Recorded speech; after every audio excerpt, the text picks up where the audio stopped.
گناہ کرتے ہوئے کبھی یہ ذہن میں نہیں آنا چاہیے کہ یہ چھوٹا گناہ ہے، یہ معمولی گناہ ہے، یہ خیال نہیں آنا چاہیے، بلکہ گناہ کرتے ہوئے آپ کے ذہن میں یہ بات ہونی چاہیے کہ ہم نافرمانی کس اللہ کی کر رہے ہیں، ہم کس ذات کی نافرمانی کر رہے ہیں، یہ ذہن کے اندر بات ہونی چاہیے۔ اور ان طریقوں کے بارے میں جاننا بہت ضروری ہے جو ہمیں گناہوں سے بچا سکے۔ ہوتا ہے کئی بار یہ کہ ہم اپنے آپ کو چاہ کر کے بھی گناہ سے نہیں بچا پاتے۔ کبھی کبھی ایسا ہوتا ہے کہ گناہ ہو جانے کے بعد ہم کو پچھتاوا ہوتا ہے، ندامت ہوتی ہے، اور ارادہ بھی کرتے ہیں کہ آئندہ نہیں کریں گے، لیکن پھر سے گناہ ہم سے ہو جاتا ہے۔ آج کے اس خطبہ جمعہ میں جس موضوع کے تحت کچھ باتیں عرض کرنا چاہتا ہوں وہ ہے ہم گناہوں سے کیسے بچیں۔ حاضرین جمعہ، سامعین کرام، دینی ملی بھائیوں اور اسلامی ساتھیوں، آج کے اس خطبہ جمعہ میں جس موضوع کے تحت کچھ باتیں عرض کرنا چاہتا ہوں وہ ہے ہم گناہوں سے کیسے بچیں۔ ہماری شریعت کی خاص بات یہ ہے، جس اسلام کو ہم لوگ مانتے ہیں وہ اسلام نہ صرف ہمیں یہ بتاتا ہے کہ گناہ کیا چیز ہے، گناہوں سے ہمیں بچنا چاہیے، بلکہ اسلام یہ رہنمائی کرتا ہے کہ ہم گناہوں سے کیسے بچیں، وہ کون سے طریقے ہیں، وہ کون سے راستے ہیں، وہ کون سے اسباب ہیں جن کو اپنا کر کے ہم اپنے آپ کو گناہوں سے بچا سکتے ہیں۔ ان اسباب کی معرفت حاصل کرنا اور ان طریقوں کے بارے میں جاننا بہت ضروری ہے جو ہمیں گناہوں سے بچا سکے۔ ہوتا ہے کئی بار یہ کہ ہم اپنے آپ کو چاہ کر کے بھی گناہ سے نہیں بچا پاتے۔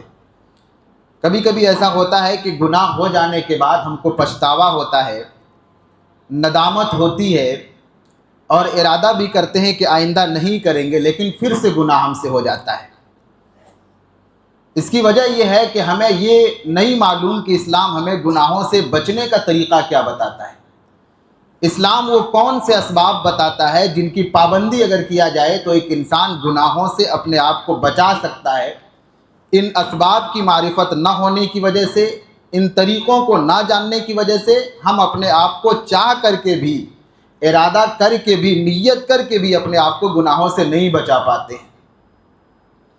قرآن و حدیث کا مطالعہ کرنے سے ہمیں بہت سارے اسباب کا پتہ چلتا ہے اور بہت سارے طریقوں کا ہمیں پتہ چلتا ہے جس سے ہم اپنے آپ کو گناہوں سے بچا سکتے ہیں۔ آج کے خطبہ جمعہ میں 11 باتوں کا تذکرہ میں اس موضوع کے تحت کروں گا۔ ان 11 باتوں کو ایک انسان اگر سمجھ لے، اپنے ذہن و دماغ میں بٹھا لے اور ان پر عمل کرنے لگ جائے تو اس کے لیے گناہوں سے بچنا بہت آسان ہو جائے گا۔ گناہوں سے بچنے کے لیے 11 چیزیں، 11 طریقے میں آج کے خطبہ جمعہ میں آپ کے سامنے رکھوں گا۔ سب سے پہلی چیز ہے، گناہوں سے اگر ہم اپنے آپ کو بچانا چاہتے ہیں اور خود بچنا چاہتے ہیں تو اس کے لیے سب سے پہلی چیز ہے گناہوں کی صحیح معرفت۔ جب تک آپ جانیں گے نہیں کہ گناہ کس کو کہتے ہیں اور وہ کون سے کام ہیں جو گناہوں میں داخل ہیں، وہ کون سی چیزیں جو گناہ میں آتے ہیں، جب تک اس کے بارے میں آپ جانیں گے نہیں، یہ علم جب تک آپ کے پاس نہیں آئے گا، آپ صحیح معنوں میں گناہوں سے اپنے آپ کو بچا نہیں سکتے۔ لہذا گناہوں سے اگر آپ بچنا چاہتے ہیں، معصیت سے دور رہنا چاہتے ہیں، تو اس کے لیے پہلی چیز یہ ہے کہ آپ جانیں کہ گناہ کس کو کہا جاتا ہے۔ گناہوں کو صحیح معنی میں آپ پہچاننے کی کوشش کریں۔ اسلام گناہوں کے بارے میں کیا تعلیمات دیتا ہے، کون سے پہچان بتاتے ہیں، وہ ہمیں سیکھنا چاہیے۔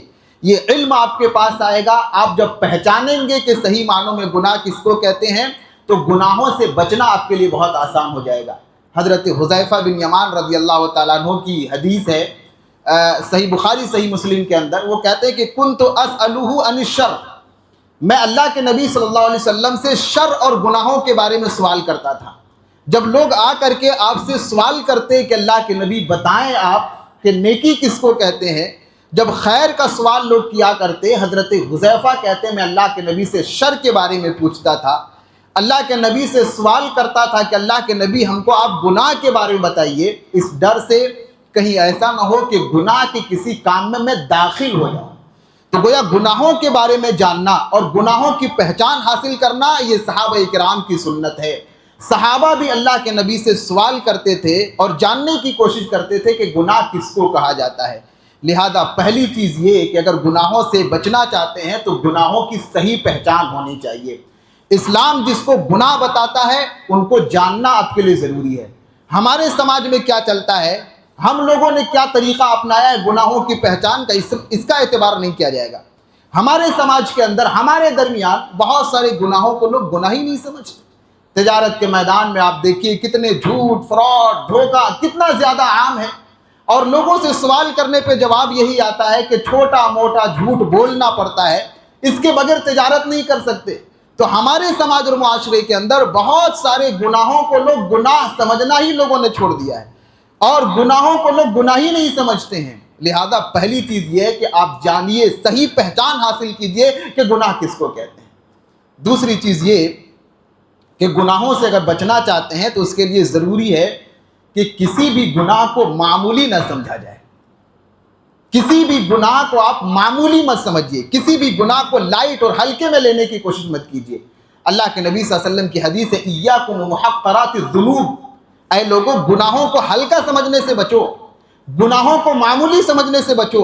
ایک انسان جب گناہوں کو معمولی سمجھنے لگتا ہے، اللہ کے نبی فرماتے ہیں یہ گناہ ایک انسان کے اندر جمع ہوتے ہیں، یہاں تک کہ یہ گناہ ایک انسان کو ہلاک و برباد کر دیتے ہیں۔ انسان کی بربادی کی شروعات ہوتی ہے جب وہ گناہ کو ہلکا سمجھنے لگتا ہے، اور جب گناہ کو یہ سوچ کے کرنے لگتا ہے کہ یہ تو چھوٹا گناہ ہے۔ انسان جب گناہوں کو کرنے میں بڑا اور چھوٹا کا اعتبار کرنے لگتا ہے تو پھر انسان ہلاکت و بربادی کے راستے میں چلا جاتا ہے، اور پھر وہ اپنے آپ کو گناہوں سے نہیں بچا پاتا۔ لہذا اپنے آپ کو اگر بچانا چاہتے ہیں، اپنے آپ کو گناہوں سے دور رکھنا چاہتے ہیں تو گناہوں کو معمولی مت سمجھیے۔ اسلام نے جو کبیرہ گناہ اور صغیرہ گناہوں کی جو تقسیم اسلام نے کیا ہے، صرف اس لیے کیا ہے کہ کوئی گناہ اگر ہو جائے تو اس کے بعد اسلام کیا تعلیم دیتا ہے یہ آپ جان سکیں۔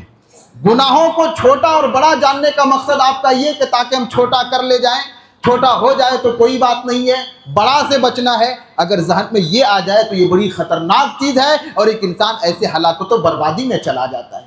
اس لیے بعض سلف کہا کرتے تھے کہ تم لوگ اس بات کو مت دیکھو کہ گناہ چھوٹا ہے کہ بڑا ہے، بلکہ اس بات کو دیکھو کہ تم کس اللہ کی، کس ذات کی تم لوگ نافرمانی کر رہے ہو۔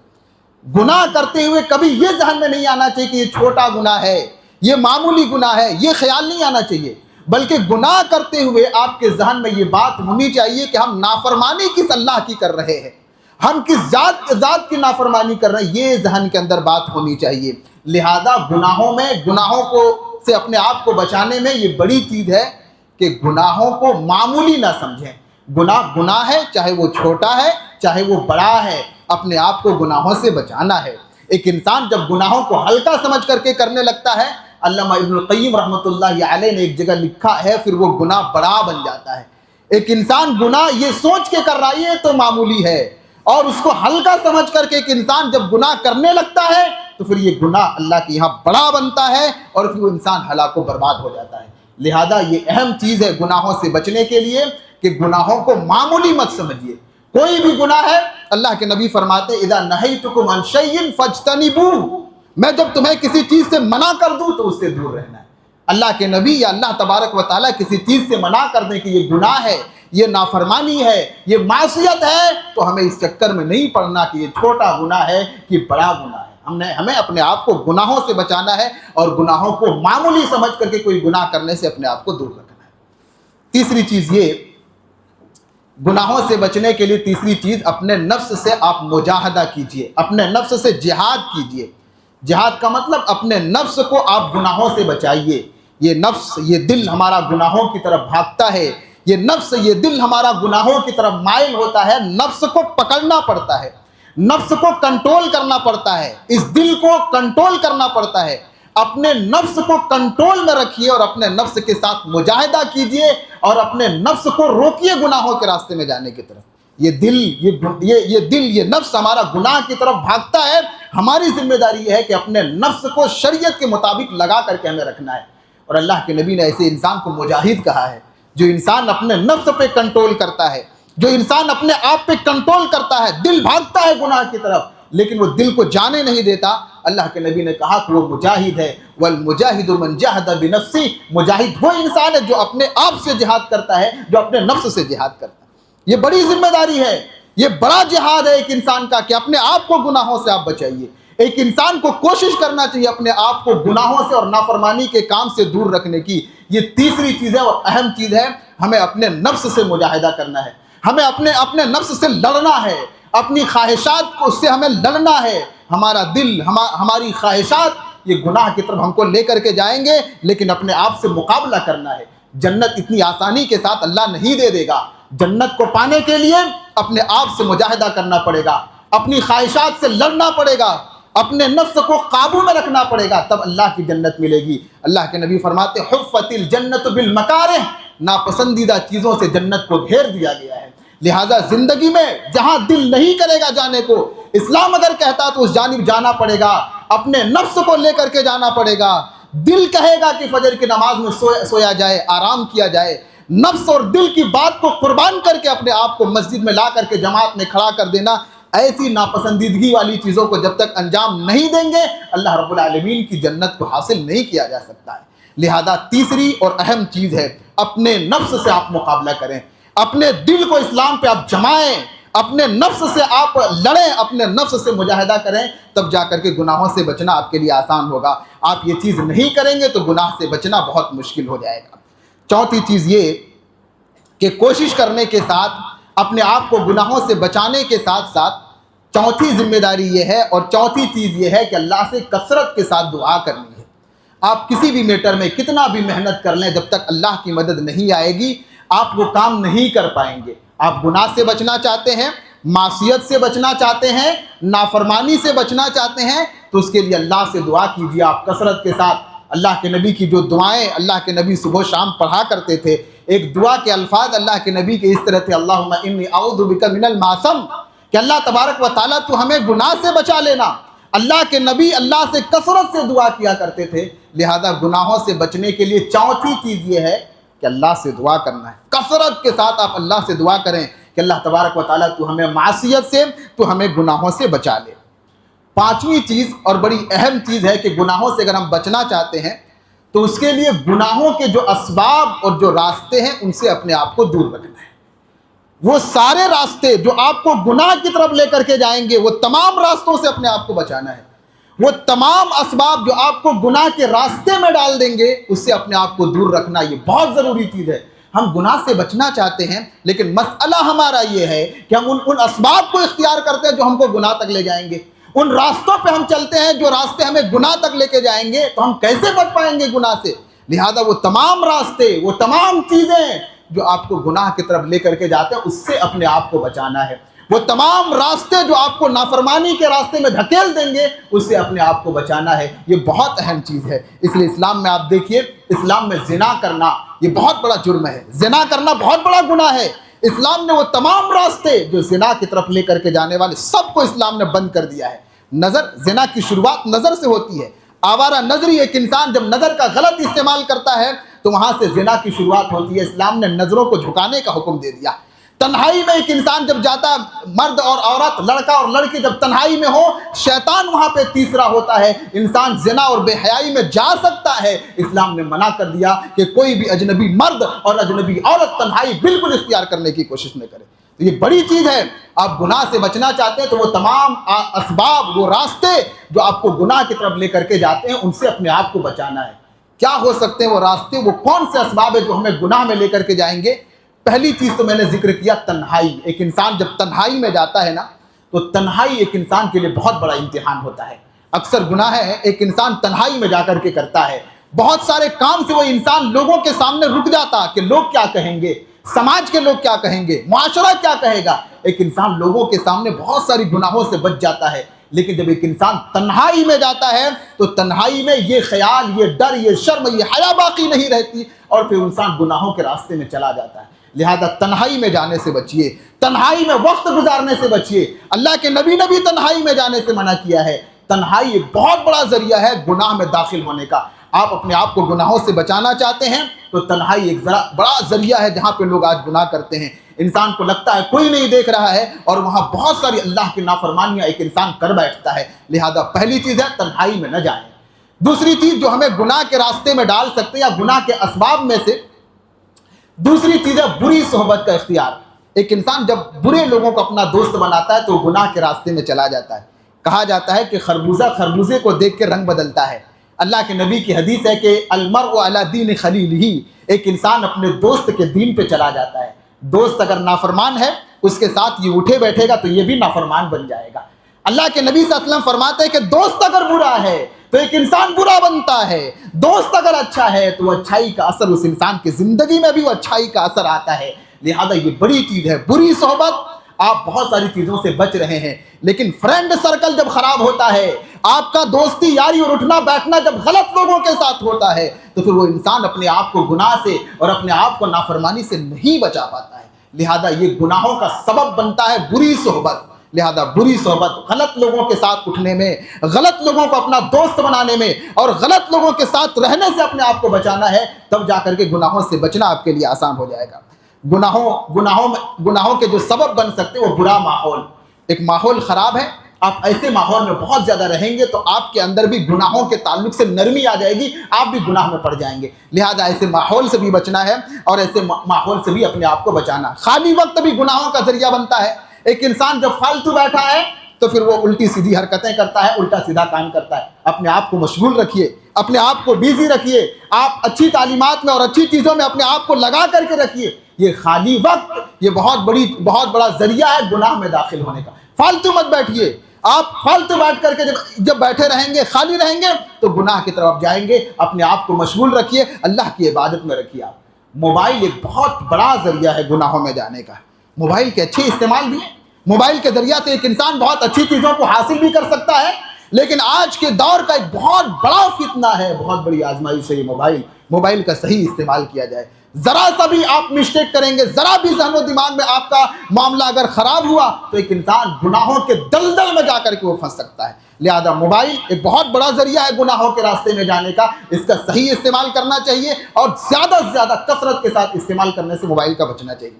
بہرحال یہ پانچویں چیز ہے کہ وہ تمام راستے جو آپ کو گناہ کی طرف لے کر کے جاتے ہیں اس سے اپنے آپ کو بچانا ہے۔ کبھی گناہ ہو جائے تو بیٹھ کر کے غور کیجئے گا کہ یہ گناہ مجھ سے کیوں ہوا ہے، وہ کون سی چیز ذریعہ بنی جس کی وجہ سے میں گناہ میں داخل ہو گیا، یہ غور کرنا ہے بیٹھ کر کے۔ کبھی اگر گناہ ہو جائے، کبھی معصیت اگر ہو جائے، کبھی نافرمانی ہو جائے، کبھی خلاف شریعت کوئی کام ہو جائے تو بیٹھ کر کے غور کیجئے گا کہ میں اس گناہ میں کیوں پڑا، ذریعہ کیا چیز بنی، وہ کون سی وجہ ہے جس وجہ سے میں گناہ میں داخل ہو گیا۔ اس سبب کو تلاش کیجئے اور اس سے اپنے آپ کو بچائیے۔ آپ اپنا غور کیجئے، میں اس وجہ سے غلط کام میں گیا، اگر میں یہ نہیں کرتا تو نہیں جاتا۔ اس چیز کو آپ پکڑیے اور اس سبب کو ڈھونڈ کر کے اپنے آپ کو بچائیے، انشاءاللہ بہت آسان ہو جائے گا آپ کے لیے گناہوں سے بچنا۔ لہذا یہ پانچویں چیز ہے کہ وہ تمام راستے جو گناہوں کی طرف لے کر کے جاتے ہیں اس سے اپنے آپ کو بچانا ہے۔ چھٹی چیز ہے نمبر 6، اگر گناہوں سے ہم بچنا چاہتے ہیں تو ذہن و دماغ کے اندر احساس پیدا کیجئے اللہ دیکھ رہا ہے۔ یہ بہت بڑی چیز ہے۔ اگر ذہن و دماغ میں یہ بیٹھ جائے اللہ دیکھ رہا ہے تو ایک انسان کبھی گناہوں کی طرف قدم نہیں بڑھا سکتا۔ یہ احساس جتنا ذہن و دماغ کے اندر بہت زیادہ جاگزی ہوگا، جتنا بیٹھے گا یہ احساس، ایک انسان اتنا اپنے آپ کو گناہوں سے بچا لے جائے گا۔ لہذا گناہوں سے بچانا چاہتے ہیں یہ احساس بٹھائیے، اللہ دیکھ رہا ہے۔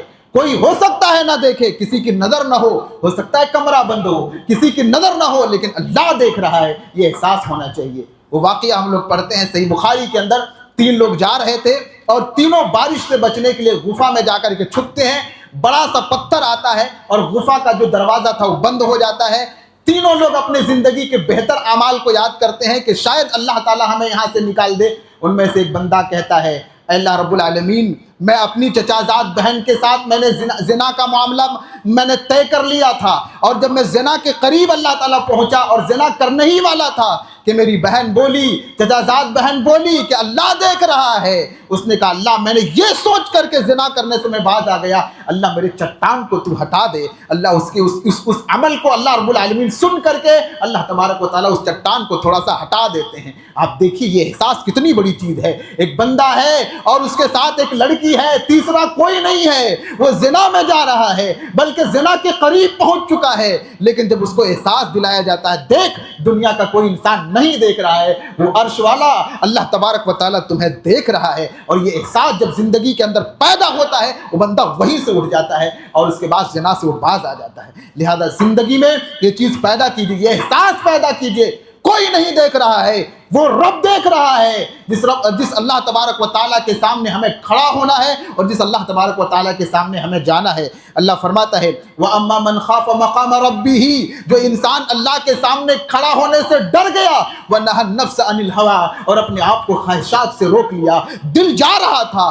خواہشات ڈیزائر جا رہے تھے گناہ کی طرف، لیکن اپنے آپ کو اس نے روک لیا، فَإِنَّ الْجَنَّةَ هِيَ الْمَأْوَىٰ، اللہ رب العالمین جنت میں اس کو داخل کرے گا۔ لہذا یہ چھٹی چیز ہے اور اہم چیز ہے کہ ذہن میں یہ احساس بٹھائیے اللہ دیکھ رہا ہے۔ آپ جب بھی جہاں بھی جائیں گے اگر یہ ذہن کے اندر بیٹھ جائے کہ اللہ دیکھ رہا ہے تو گناہوں سے بچنا آپ کے لیے بہت آسان ہو جائے گا۔ ساتویں چیز ہے، گناہوں سے اگر بچنا چاہتے ہیں تو علامہ ابن القیم رحمۃ اللہ علیہ فرماتے ہیں کہ گناہوں سے بچنے کے دو طریقے ہیں۔ آپ گناہوں سے بچنا چاہتے ہیں تو کہتے ہیں گناہوں سے بچنے کے دو طریقے ہیں، محبت اور خوف۔ علامہ ابن القیم رحمۃ اللہ علیہ فرماتے ہیں کہ گناہوں سے اگر آپ بچنا چاہتے ہیں تو گناہوں سے بچنے کے دو طریقے ہیں، محبت اور خوف۔ کہتے ہیں محبت کا مطلب اللہ کی محبت، رسول کی محبت، دین کی محبت، جنت کی محبت اور جنت کی نعمتوں کی محبت۔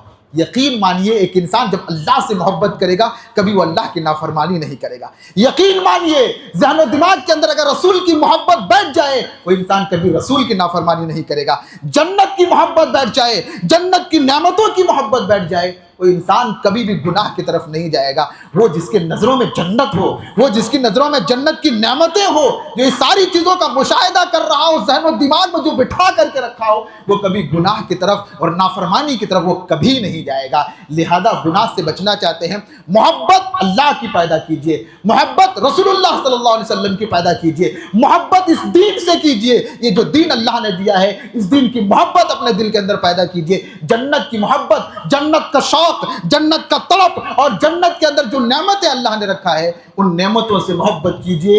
یقین مانیے یہ محبت اگر آپ کے ذہن و دماغ کے اندر آ جائے گی آپ دنیا کے معمولی لذت کے لیے کبھی جنت جیسی نعمتوں کو قربان نہیں کریں گے، آپ جنت جیسی نعمت کو کبھی چھوڑیں گے نہیں۔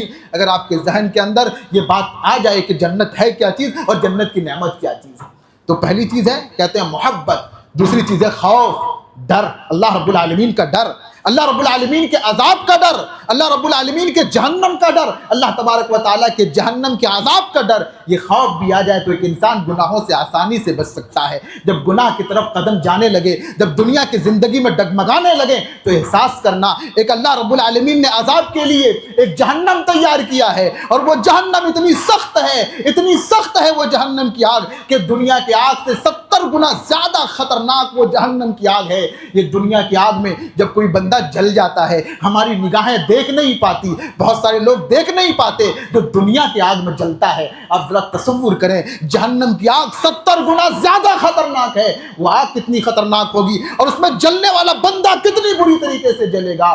یہ جہنم اور جہنم کے عذاب کا احساس اگر بندے کے دل میں آ جائے تو ایک انسان کبھی گناہ کی طرف اپنے قدم کو نہ بڑھائے۔ تو یہ بڑی چیز ہے۔ علامہ ابن القیم رحمۃ اللہ علیہ فرماتے ہیں محبت اور اس کے بعد خوف، یہ دونوں چیزیں آ جائے تو گناہ سے بچنا آپ کے لیے بہت آسان ہو جائے گا۔ آٹھویں چیز، 7 چیزیں ہو گئی، آٹھویں چیز گناہوں سے اگر بچنا چاہتے ہیں تو گناہوں کے نقصانات پہ آپ کی نظر ہونی چاہیے کہ تھوڑی دیر کے لیے مزہ اور تھوڑا سا ٹیسٹ گناہ کا، تھوڑی سی لذت، لیکن مزہ کے بعد جو سزا ہے اس پہ نظر ہونی چاہیے۔ مزہ کے بعد جو تھوڑی دیر کے لیے آپ چند منٹوں کے لیے آپ مزہ لینا چاہتے ہیں، اس مزہ کے بعد زندگی میں جو سائیڈ ایفیکٹ، جو نقصانات زندگی میں آئیں گے اس پہ نظر ہونا چاہیے۔ وہ گناہ شاید ایسا گناہ نہ ہو جو آپ کے دین و ایمان کو چھین لے، کہیں ایسا نہ ہو ایسا گناہ ہے جو آپ کو اسلام کی دولت چھین کر کے کفر میں جو آپ کو داخل کر دے۔ بعض گناہیں ایسی ہوتی ہیں آپ کے اعمال کو برباد کر دیں گے. تھوڑا سا مزہ کے لیے, گناہوں کا تھوڑا سا لذت کے لیے ایک انسان اپنی زندگی بھر کے نیکیوں کو برباد کر لے, کتنا بد نصیب ہے وہ انسان. گناہوں کے نقصانات پہ نظر ہو, ایک انسان ذہن میں یہ بٹھائے کہ گناہ اتنے خطرناک چیز ہے کہ گناہوں کی وجہ سے اللہ زندگی کا چین و سکون اللہ چھین لیتا ہے. چند منٹوں کے مزہ کے لیے زندگی کا سکون آپ اپنے ہاتھوں سے گوا دیں, ہم سے زیادہ بد نصیب کوئی نہیں ہو سکتا. لہذا ایک انسان گناہ سے پہلے گناہ کے نقصانات پہ نظر رکھے کہ مزہ تھوڑی دیر کے لیے مل سکتا ہے, تھوڑا دیر کے لیے آپ گناہ کے راستے میں جائیں گے, آپ کو اچھا لگے گا, لیکن اس کے بعد آپ کی زندگی میں گناہوں کے جن تباہیوں اور نقصانات کا سامنا کرنا پڑے گا وہ بہت خطرناک ہیں, وہ بہت ڈینجرس ہیں. لہذا اپنے آپ کو گناہوں کے نقصانات پہ نظر رکھنا چاہیے تاکہ گناہوں سے بچنا ہمارے لیے آسان ہو جائے. گناہ کر لینے کے بعد گناہ آپ سے اس گناہ کا قیمت جو وصول کرے گا وہ قیمت بہت مہنگی پڑے گی, اس پر ایک انسان کی نظر رکھنی چاہیے. گناہ کر لینے کے بعد, گناہ کے بعد جو زندگی میں آپ کو جھیلنا پڑے گا, ان ساری چیزوں پہ اگر نظر رہے گی تو ایک انسان کبھی گناہ کی طرف قدم نہیں بڑھائے گا. لہذا اگر گناہوں سے بچنا چاہتے ہیں تو ایک بہت اہم چیز ہے کہ گناہوں کے نقصانات پہ نظر رکھیے کہ زندگی میں اور مرنے کے بعد گناہوں کی کیا کیا نقصانات کا ہمیں سامنا کرنا پڑ سکتا ہے. اس کو نظر میں رکھیں گے تو ایک انسان اپنے آپ کو گناہوں سے بچائے گا. نویں چیز یہ ہے کہ گناہ سے اپنے آپ کو بچانا چاہتے ہیں تو احساس پیدا کیجئے کہ ہو سکتا ہے گناہ کرتے کرتے آپ کی موت آ جائے. کس بات کی گارنٹی ہے؟ کون اس بات کی آپ کو گارنٹی دے گا کہ آپ کی زندگی رہے گی؟ آپ کو توبہ کرنے کا موقع بھی مل جائے گا, آپ کو اللہ تبارک و تعالیٰ اتنا موقع دیں گے کہ آپ بعد میں توبہ بھی کر لیں گے. کون اس بات کی گارنٹی دے گا آپ کو؟ لہذا یہ بڑی چیز ہے کہ گناہ کرتے کرتے ذہن میں بیٹھائیے اگر اسی حالت میں مر گئے, اللہ کے سامنے جائیں گے تو ہماری حالت کیا ہوگی. اللہ کے نبی کی وہ حدیث بھی ذہن میں, انما الاعمال بالخواتیم, اعمال کا دار و مدار خاتمے پہ ڈیپینڈ کرتا ہے. آپ کی موت کس حالت میں آئی ہوئی ہے, آخری زمانے میں آپ کیسے تھے, یہ آگے کے زندگی کے مراحل آپ کے کیسے ہوں گے, یہ چیز ڈیسائیڈ کرے گی. لہذا خاتمہ آپ کا خراب ہو سکتا ہے, بری موت آپ کی آ سکتی ہے, ہو سکتا ہے آپ کو توبہ کرنے کی توفیق نہ ملے. لہذا یہ احساس اپنے زندگی میں بٹھا کر کے رکھنا ہے کہ سوئے خاتمہ, بری موت مل سکتی ہے, ہو سکتا ہے اسی میں مر جاؤں میں اور گناہ کرنے کے ساتھ اللہ کے سامنے جاؤں اور مجھے توبہ کرنے کا بھی موقع نہ ملے. لہذا سوئے خاتمہ سے بھی ڈرنا چاہیے. 10ویں چیز یہ کہ اس بات کو اپنے ذہن میں بٹھائیے کہ اللہ پردہ ڈال رہا ہے, لیکن اس کا مطلب یہ نہیں کہ اللہ ہمیشہ پردہ ڈالے گا. اللہ چھپا رہا ہے لیکن اس کا یہ مطلب نہیں کہ اللہ ہمیشہ چھپائے گا. اللہ سر عام ننگا بھی کر سکتا ہے, اللہ آپ کے گناہ کو دنیا والوں کے سامنے دکھا کر کے ذلیل بھی کر سکتا ہے. یہ ذہن میں رکھیے گا, کوئی نہ دیکھ رہا ہو, کسی کی نظر نہ ہو اور رب دیکھ رہا ہے, اس نے چھپایا ہے تو اس پردے کا فائدہ اٹھانے کی کوشش نہ کریں. اللہ نے پردہ ڈال دیا ہے تو اس کو آپ صحیح طریقے سے لینے کی, اس کو آپ غلط طریقے سے استعمال کرنے کی کوشش مت کریں. ہو سکتا ہے جس اللہ نے پردہ ڈالا ہے وہ اللہ تبارک و تعالیٰ اس پردے کو ہٹا سکتا ہے. ہو سکتا ہے دھوکہ کرتے کرتے کرتے کرتے ایک مرتبہ ایسا بھی ہو کہ اللہ آپ کے دھوکے کو دنیا والوں کے سامنے لے آئے اور سارے دنیا والوں کے سامنے تم ذلیل ہو کر کے رہ جاؤ. ہو سکتا ہے جھوٹ بولتے بولتے اللہ چھپا رہا ہے لیکن ایک وقت ایسا آئے گا آپ کے جھوٹ کو سارے لوگوں کے سامنے دکھا کر کے اللہ آپ کو ذلیل کر سکتا ہے. لہذا یہ بات بھی ذہن میں بٹھائیے, وہ پردہ ڈال رہا ہے لیکن یہ مطلب نہیں کہ وہ پردہ کو اللہ تبارک و تعالیٰ ہٹا نہیں سکتا. ہو سکتا ہے آپ چھپ کے گناہ کر رہے ہیں اور کامیاب بھی ہو رہے ہیں, لیکن ذہن میں رکھیے وہ اللہ گناہوں کو دکھا کر کے پوری دنیا کے سامنے وہ ذلیل کر سکتا ہے. اور دنیا میں نہ صحیح, آخرت میں جب سارے لوگ جمع ہوں گے اللہ سارے لوگوں کے سامنے ایسے بندے کو کھڑا کر کے اللہ ذلیل کر سکتا ہے. لہذا یہ احساس بھی ہونا چاہیے اللہ پردہ ڈال رہا ہے لیکن اللہ رب العالمین ہمیشہ پردہ نہیں ڈالے گا. ہو سکتا ہے اللہ دنیا میں ذلیل کر دے اور نہ صحیح تو آخرت میں اللہ تبارک و تعالیٰ ذلیل کر دے. یہ بات بھی ذہن کے اندر ہونی چاہیے. آخری چیز یہ کہ گناہوں سے بچنا چاہتے ہیں, نمازوں کی پابندی بہت ضروری ہے. آج کے دور یہ فتنوں کا دور ہے, گناہوں کا دور ہے, معصیت کے دروازے کھلے ہوئے ہیں, ہر قدم پر گناہیں ہیں. ایسے میں ایک انسان کو نمازوں کی پابندی کرنی چاہیے. اللہ تبارک و تعالیٰ فرماتے ہیں ان الصلاۃ تنہی عن الفحشاء والمنکر, یہ نماز ایک انسان کو بے حیائی سے اور گناہ کے کام سے نماز روکتی ہے. نماز بڑی چیز ہے, عبادت بھی ہے, ضرورت بھی ہے ہماری. ہم دنیا میں اگر گناہوں سے بچنا چاہتے ہیں, نمازوں کی پابندی کیجیے. یہ نماز بڑی چیز ہے. آپ کا سر اللہ کے سامنے جھکے گا, لیکن جب اللہ کے سامنے سر جھکا کر کے دنیا کے جھمیلوں میں جب باہر آئیں گے, اللہ آپ کی حفاظت کرے گا. یہ نماز آپ کو بے حیائی سے روکے گی, یہ نماز آپ کو گناہ کے کام سے روکے گی. تو بہرحال نماز کی پابندی کیجیے تاکہ گناہوں سے بچنا اور گناہوں سے اپنے آپ کو دور رکھنا آپ کے لیے آسان ہو جائے. یہ 11 پوائنٹ اور 11 باتوں کا تذکرہ میں نے آپ کے سامنے کیا ہے, امید کے ساتھ کہ آپ ان کو سمجھیں, اپنی زندگی میں لے کر کے آئیں, ان پر عمل کریں. انشاءاللہ گناہوں سے بچنا اور گناہوں سے اپنے آپ کو دور رکھنا آپ کے لیے آسان ہوگا, اور گناہوں کا مقابلہ کرنا آپ کے لیے بہت آسان ہو جائے گا. اللہ تبارک و تعالیٰ سے دعا کرتے ہیں کہ اللہ تعالیٰ ہم تمام لوگوں کو ان باتوں کو سننے, سمجھنے, اپنے دل کے اندر بٹھانے اور عمل کرنے کی توفیق دے. آمین. تقبل یا رب العالمین.